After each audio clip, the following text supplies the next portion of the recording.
السلام علیکم ورحمۃ اللہ وبرکاتہ. میں ہوں سید عبدالوہاب شرازی اور آپ دیکھ رہے ہیں نکتا کا چینل. عملیات کورس کا جو سلسلہ میں نے شروع کیا ہے اس کی آج یہ تیسری ویڈیو ہے. جیسا کہ میں نے پہلے بھی عرض کیا تھا کہ آپ میں سے بہت سارے حضرات کا یہ اصرار تھا کہ ہم نے عملیات کو سیکھنا ہے، چنانچہ آپ کی اس فرمائش کو مد نظر رکھتے ہوئے میں نے عملیات کورس کے نام سے ویڈیوز کا یہ سلسلہ شروع کیا ہے اور اس کی آج یہ تیسری ویڈیو ہے اور انشاءاللہ یہ سلسلہ جاری رہے گا. آج کی ویڈیو میں ہم بات کریں گے جادو کی تاریخ پر. سب سے پہلی بات اس حوالے سے یہ یاد رکھیں کہ جادو بذات خود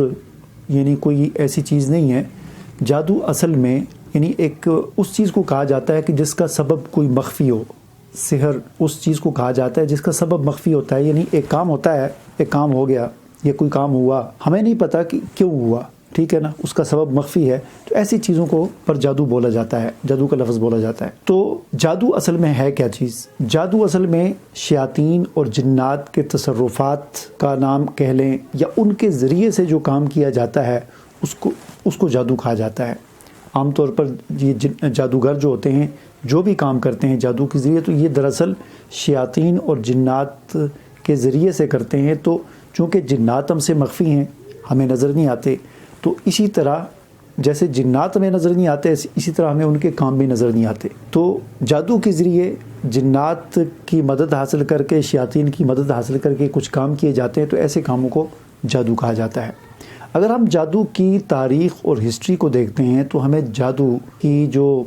تاریخ ہمیں نظر آتی ہے، حضرت ابراہیم علیہ السلام کے زمانے میں بھی ہمیں جادو کا تذکرہ ملتا ہے. ابراہیم علیہ السلام کا زمانہ تقریباً 4-5-6 ہزار سال پہلے کا زمانہ ہے، اور اس دور کی تاریخ میں کو جب ہم پڑھتے ہیں تو ہمیں وہاں پر بھی جادو کا تذکرہ ہمیں ملتا ہے. بابل ایک بہت مشہور علاقہ ہے، یہ عراق کی طرف، مصر کی طرف. تو وہاں کے جو کلدانی تھے، قوم تھی جو، ان کے ہاں جادو کا تذکرہ ہمیں ملتا ہے. وہ یعنی ایک جادو کے اندر بڑی مہارت رکھنے والی قوم تھی. آگے جا کے میں تذکرہ کروں گا کہ انہوں نے جادو کے زور پر 5 بڑی حیرت انگیز اور عجیب و غریب چیزیں بنائی تھیں. بہرحال جادو کا ان کے ہاں، کلدانیوں کے ہاں جادو پر ان کو اتنا عبور حاصل تھا یا اتنی مہارت حاصل تھی یا اتنا جادو ان کے اندر گھس چکا تھا کہ یہ ان کے عقیدے اور مذہب کی حیثیت اختیار کر چکا تھا. چنانچہ ستاروں پر یقین رکھنا، جس طرح کہ حضرت ابراہیم علیہ السلام کا واقعہ اللہ تعالیٰ نے قرآن مجید میں بیان کیا ہے، اس سے بھی ہمیں اشارہ ملتا ہے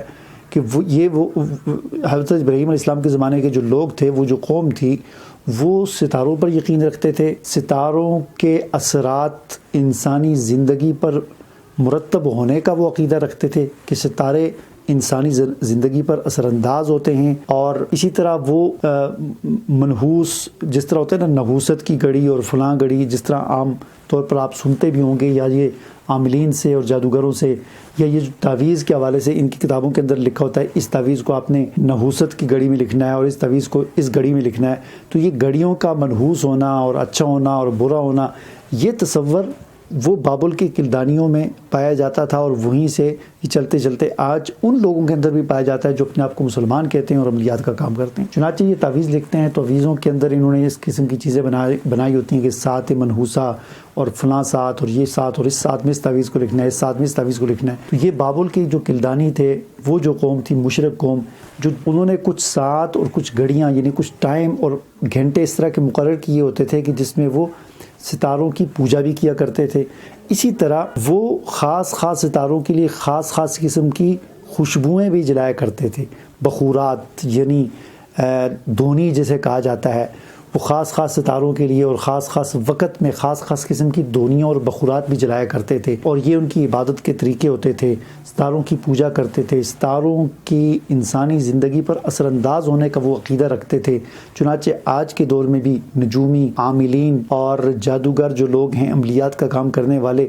وہ بھی ستاروں کی انسانی زندگی پر اثر انداز ہونے کا عقیدہ اور یقین رکھتے ہیں. چنانچہ علم رمل، علم جفر، علم نجوم اور اس قسم کے جتنے بھی علوم ہیں، اور ان کے ذریعے جو تعویذات اور ذائچے بنانا، حساب کتاب کرنا، علم العادات کے ذریعے سے، یہ ساری مطلب ایک ہی چیز، اس کی مختلف شاخیں ہیں، ٹھیک ہے نا. تو ہمیں کیا پتہ چلا، میں یہ عرض کر رہا تھا کہ جادو کی تاریخ ہمیں بہت پرانی، یعنی جادو کا پہلا دور ہمیں ملتا ہے حضرت ابراہیم علیہ السلام کے زمانے میں. اچھا، یہاں پر میں آپ کو بتا دوں کہ کلدانی جادو کے اندر اتنے ماہر تھے کہ انہوں نے اپنے زمانے میں کچھ 4-5 چیزیں ایسی عجیب و غریب بنائی تھی کہ آج کے دور میں بھی، یعنی اتنے ہزار سال گزرنے کے بعد، اور آج دنیا اتنی ترقی کر چکی ہے اور اتنے جدید آلات ایجاد ہو چکے ہیں، سائنس نے اتنی ترقی کر لی ہے، لیکن ان 4-5 چیزوں کے بارے میں آج بھی اگر ہم پڑھتے ہیں، کلدانیوں نے جادو کے زور پر جو چیزیں بنائی تھی عجیب و غریب قسم کی، وہ کیسے کام کرتی تھی، آج بھی عقل حیران ہو جاتی ہے۔ وہ 5 چیزیں میں آپ کو بتانا چاہتا ہوں، آپ بھی اس کو سنیں اور آپ یقیناً آپ حیران ہوں گے کہ بڑی عجیب چیزیں انہوں نے بنائی تھی۔ تو ناظرین، ان کی جو 5 حیرت انگیز ایجادات تھیں، ان میں سے ایک تانبے کی بطخ تھی۔ کلدانیوں نے، یعنی نمرود کے زمانے اور حضرت ابراہیم علیہ السلام کے زمانے کے جو جادوگر تھے، کلدانی تھے بابل کے، انہوں نے ایک تانبے کی ایسی بطخ بنائی تھی کہ جب بھی شہر کے اندر کوئی چور داخل ہوتا تھا تو وہ بطخ کے اندر سے ایک آواز آتی تھی، ایک خاص قسم کا ایک سائرن بجتا تھا، جس طرح آج کل ہوتا ہے سائرن بجتا ہے کسی خطرے کی گھنٹی جو ہوتی ہے۔ اس بطخ کے اندر سے جب بھی کوئی شہر میں چور داخل ہوتا تو بطخ کے اندر سے ایک سائرن بجتا تھا، ایک آواز نکلتی تھی جس سے پتہ چلتا تھا کہ شہر میں کوئی چور داخل ہو گیا ہے۔ سارے لوگ متنبع ہو جاتے تھے، اور پھر ظاہر اس وقت اتنی آبادی نہیں ہوتی تھی اور مل جل کر لوگ رہتے تھے، ایک دوسرے کو جانتے تھے، تو پھر اس اجنبی کو یا اس چور کو بآسانی پکڑ لیا جاتا تھا۔ ناظرین، دوسری حیرت انگیز ایجاد ان کی یہ تھی کہ انہوں نے ایک ایسا نقارہ بنایا تھا کہ شہر میں اگر کسی شخص کی کوئی چیز گم ہو جاتی تو وہ آ کر اس نقارے پر چوٹ لگاتا، اس کے اندر سے ایک آواز آتی تھی اور وہ آواز اسے بتاتی تھی کہ تمہاری گم شدہ چیز فلاں جگہ پر پڑی ہوئی ہے۔ ناظرین، بابل کے کلدانیوں نے تیسری حیرت انگیز چیز یہ ایجاد کی تھی کہ اگر کسی کا کوئی شخص گم ہو جاتا، جیسے کسی کا کوئی بچہ گم ہو گیا ہے، تو اس وقت انہوں نے ایک آئینہ ایجاد کیا تھا۔ جب کسی کا کوئی فرد گم ہو جاتا تو وہ اس آئینے کے سامنے آ کر کھڑا ہوتا، تو اس آئینے میں اس کو اپنا گم شدہ بچہ یا فرد یا جو بھی ہے وہ اس آئینے میں اس کو نظر آتا۔ نہ صرف نظر آتا بلکہ یہ بھی نظر آتا کہ وہ اس وقت کیا کر رہا ہے،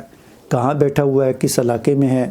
کس شہر میں ہے، وہ پورا اس کو وہاں پر نظر آتا۔ یہ بھی بالکل آج کل کے CCTV کیمروں کی طرح کی ایجاد تھی جو آج سے ہزاروں سال پہلے بابل کے کلدانیوں نے جادو کے زور پر بنائی تھی۔ ناظرین، چوتھی حیرت انگیز چیز بابل کے کلدانیوں نے جادو کے زور پر جو بنائی تھی وہ ایک حوض تھا، پانی کا حوض تھا، تالاب تھا۔ اور اس تالاب سے وہ کام یہ لیتے تھے کہ جب 2 افراد کے درمیان جھگڑا ہو گیا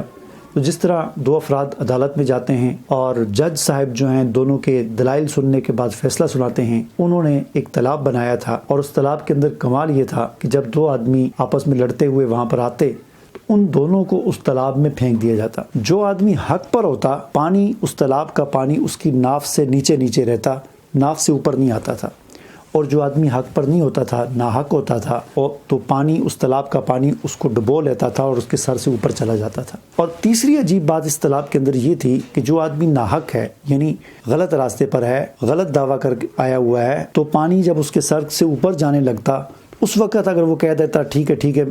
میں اقرار کرتا ہوں، تو پھر پانی نیچے آ جاتا تھا، یعنی اس کو ڈبوتا نہیں تھا۔ ناظرین، بابل کے کلدانیوں نے 5ویں عجیب و غریب چیز یہ ایجاد کی تھی کہ اسی طرح کا ایک اور تالاب انہوں نے بنایا تھا، اور اس تالاب کے اندر کمال یہ تھا کہ لوگ سال میں ایک مرتبہ ان کی جب عید کا دن یا جشن کا کوئی دن ہوتا تھا تو اس دن آتے تھے، اور ہر قسم کے لوگ، مطلب وزراء، رئیس، امیر لوگ، غریب لوگ، اچھے خاندانوں کے، اعلیٰ خاندانوں کے، نچلے طبقے کے لوگ، ہر قسم کے لوگ آتے تھے اور مشروبات اپنے اپنے گھر سے الگ الگ قسم کی مشروبات اور جوس وغیرہ چیزیں بنا کر لاتے تھے اور سارے لا کر اس تالاب کے اندر پھینک دیتے۔ حیرت کی بات یہ تھی کہ جب دوبارہ اس تالاب سے وہ اٹھاتے تھے تو ہر ایک کے برتن میں اس کا اپنا ہی جوس اور اپنا ہی مشروب واپس آتا تھا اس پانی میں سے۔ حیرت انگیز طور پر کسی دوسرے کا مشروب اس کے برتن میں واپس نہیں آتا تھا۔ ناظرین، بابل کے کلدانیوں نے 6ٹھی عجیب و غریب چیز یہ ایجاد کی تھی جادو کے زور پر۔ ایک درخت تھا، اور وہ ایسا درخت تھا کہ اس کا سایہ ہوتا تھا۔ ہر درخت کا سایہ ہوتا ہے، لیکن اس کے سائے کے اندر کمال یہ تھی کہ اس درخت کے نیچے جب لوگ آ کر بیٹھتے تھے تو سایہ، جتنے لوگ ہوتے تھے اتنا سایہ ہوتا تھا۔ جیسے جیسے مزید لوگ آ کر بیٹھتے جاتے تھے تو اس کا سایہ بھی بڑھتا جاتا تھا، یہاں تک کہ سینکڑوں لوگ آ کر بیٹھ جاتے تھے تو اس درخت کا سایہ بھی ان سینکڑوں لوگوں تک پہنچ جایا کرتا تھا۔ یہ سب کچھ جادو تھا۔ اور یہاں پر میں آپ کو ایک اور بات یہ بھی بتا دوں کہ یہ جتنی بھی میں نے آپ کو یہ 6 چیزیں بتائی ہیں، یہ ساری تاریخی روایات ہیں، یعنی یہ کوئی قرآن و حدیث نہیں ہے۔ ان کے سچا یا جھوٹا ہونے کا ہم کچھ نہیں کہہ سکتے، تاریخی روایات ہیں، تاریخی مطلب روایات ہیں، ان کا سچی بھی ہو سکتی ہیں، جھوٹی بھی ہو سکتی ہیں، بہرحال ایک تاریخ ہے، تاریخ منقول ہوتی ہوئی، نقل ہوتی ہوئی ہم تک پہنچی ہے۔ تو یہ جادو کا پہلا دور میں نے آپ کے سامنے بیان کیا ہے۔ انشاءاللہ اگلی ویڈیو میں جادو کا دوسرا دور اور پھر تیسرا دور اور پھر چوتھا دور انشاءاللہ آپ کے سامنے بیان کروں گا۔ جی اجازت دیجیے، اللہ حافظ۔